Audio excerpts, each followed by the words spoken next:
Today's curiosity is accompanied by Void Stout from Full Geek Brew Lab in Winnipeg. They describe it as a stout with a balanced yet complex flavor profile ranging from roast, smoke, and notes of chocolate. So today what I'm looking at is this little USB barcode scanner that I picked up a while ago. I was hoping to use it to help catalog my record collection, but unfortunately I don't think it's going to do the job. So when I plug it into my computer, it does light up and it does make a noise and it blinks a couple of buttons, so it is getting power. And when I look at it on the computer, it does show up as a Metrologic Instruments N5600, which doesn't tell me all that much. And when I aim it at a barcode and push its button, you can see that it is actually trying to scan. It is doing stuff there, but there's nothing coming through on the computer. It doesn't seem to be recognizing it. Though when I look closer, the computer does see that it exists, and we got some information about it here. We can see that it's actually manufactured by Honeywell. There's a serial number that comes out of it. And all the vendor information and whatnot, 5600 and 5600, which is what we saw before in the LSUSB as well. So that is all good stuff, but it's still not doing anything. And we have this as well. So it is set up, the computer actually set it up as a USB ACM device. There it is there. So the computer recognizes that it exists, which is cool. However, when I go searching around, I come up with this web page on the manufacturer's website, and it specifically says that it is sort of supported, but and it talks about the ACM, the GTY ACM, which happened, but they do not provide a driver for Linux, which is annoying. One last thing I thought I would try is just having the computer send that device straight to the screen. So theoretically, if this works, I got something. Hey, it actually does the thing. Wow, that was unexpected. Yes. Yeah, that is the number. Okay. This may not be as futile as I thought. If I can have that go to a file.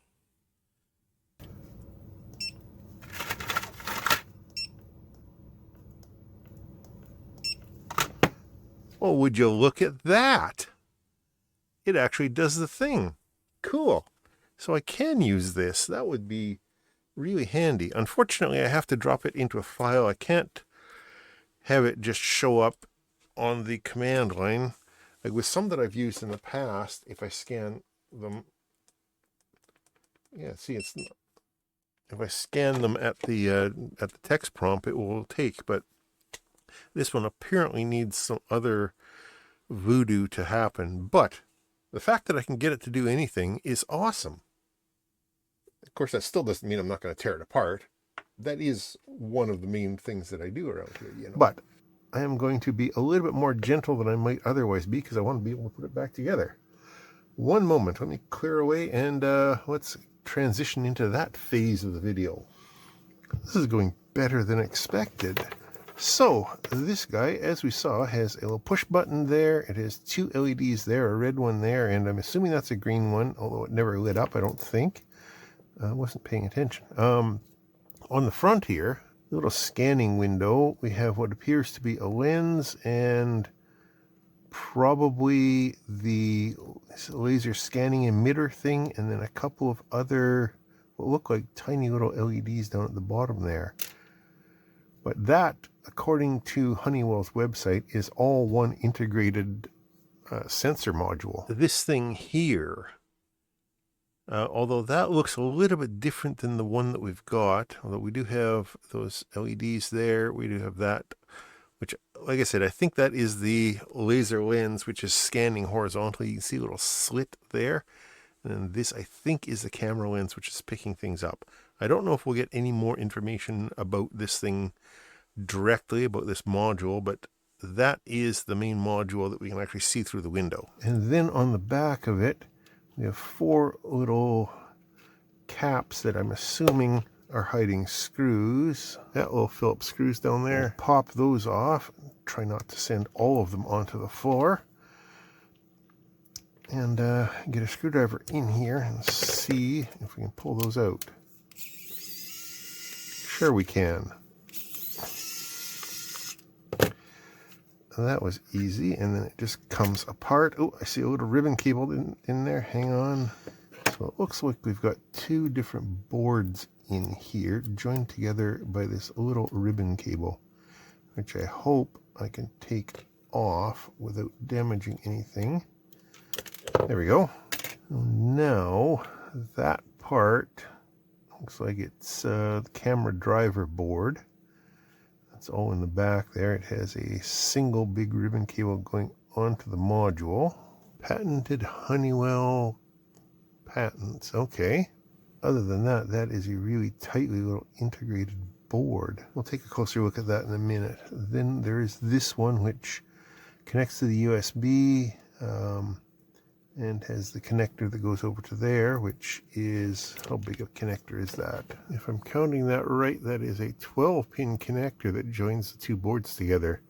So there will be at least 1 power and 1 ground, and then various data control lines and stuff like that going back and forth, I would guess. Let's lift this little board out of here. Different screws. Those are little hex or Torx or something similar. This Torx bit is picking them up anyway. Oh, and then there's another little ribbon cable back there. And that is connecting to the LEDs and the switch on this case here.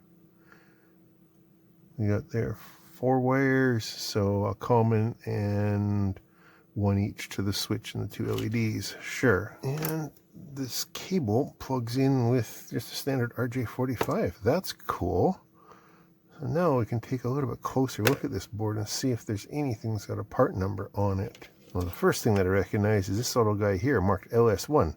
That's the speaker, loudspeaker number 1. There's the connector that goes to the more intelligent board. We have an unpopulated footprint there.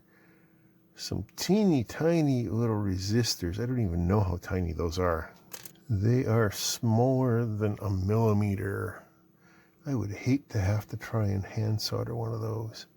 Anyway, they're just resistors. Other than the tiny size of them, there's nothing much interesting about them. Looks like other than those 2 transistors, it's all passives on this side. All right? No, those aren't both transistors. That one is. That one is a diode of some description. I'm not going to bother looking up every single part number, every single transistor, just the interesting chips if I find them, and if I can, if I can find their data sheets.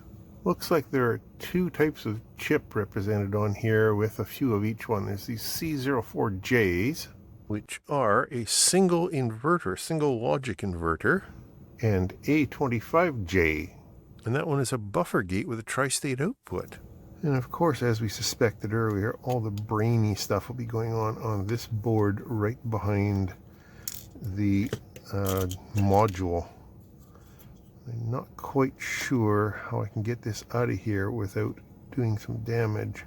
As I mentioned before, now that I know that this thing actually works, I would like to take it out without damaging it. The most concerning part is these little flat flex cables, because if I break one of those, I'm pretty much done. Alright, well, it looks like 90% of what's going on is in this big chip here, which is probably very proprietary and looks like it's got some conformal coating over top of it. But we'll see if I can make any sense out of that number. Otherwise, I guess we'll just assume that this is all just processing for the signal. The only thing I could get a part number off is this WinBond chip here, which is 64 meg serial flash memory. Not too exciting, but I guess anything that's doing image processing is going to probably want a little bit of memory with it as well. Other than that, I peeked underneath this little pad, and none of the numbers on that thing come up with anything. And this number doesn't come up with anything, so I'm going to guess that those are either proprietary or custom or something like that. So I guess all that's left to do now is put this guy back together and declare my curiosity at least mostly satisfied. So I think despite what it said on the web page from Honeywell, I think I might actually be able to make some use out of this thing under Linux, which is pretty cool. Also nice to see that it is assembled with screws. There's no glue and clips, which is excellent for serviceability and disassemblability and whatnot. It's all plugged together. The boards aren't soldered to each other, so that is pretty slick as well. Although these flat flex cables do scare me a little bit, because I have been known to get ham-fisted and break them in the past. Well, so far, well, best not speak up yet, because I don't have this thing completely back together.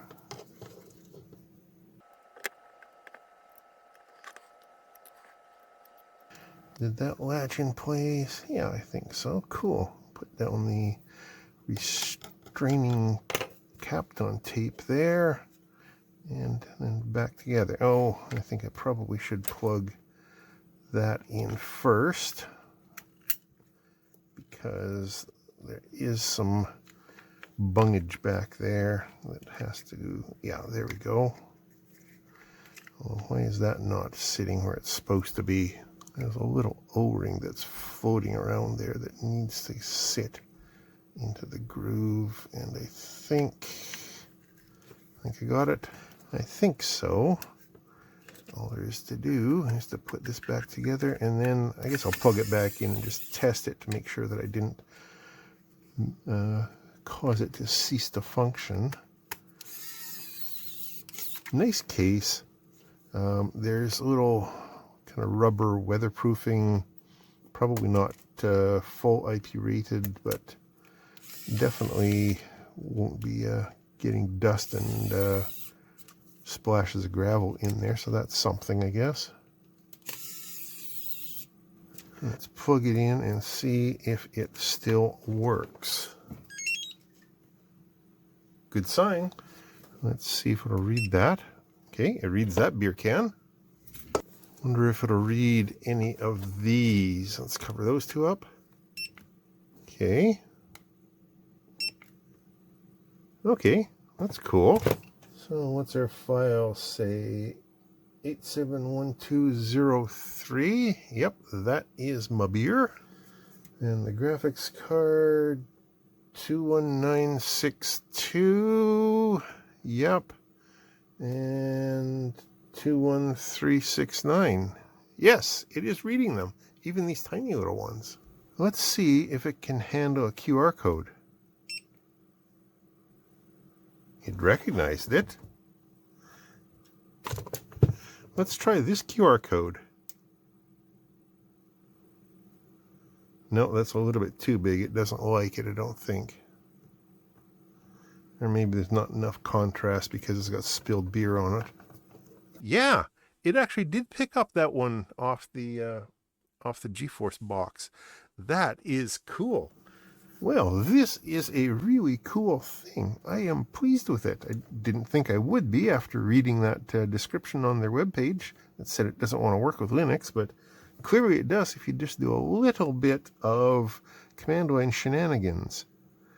Now you can probably, with a little bit more, if you're better than me, have that turned into something that will go straight into a spreadsheet or a text file. Well, you can put it into a text file, but since you can use command line text stuff, you can do all kinds of processing on it. Well, I am pretty pleased with that.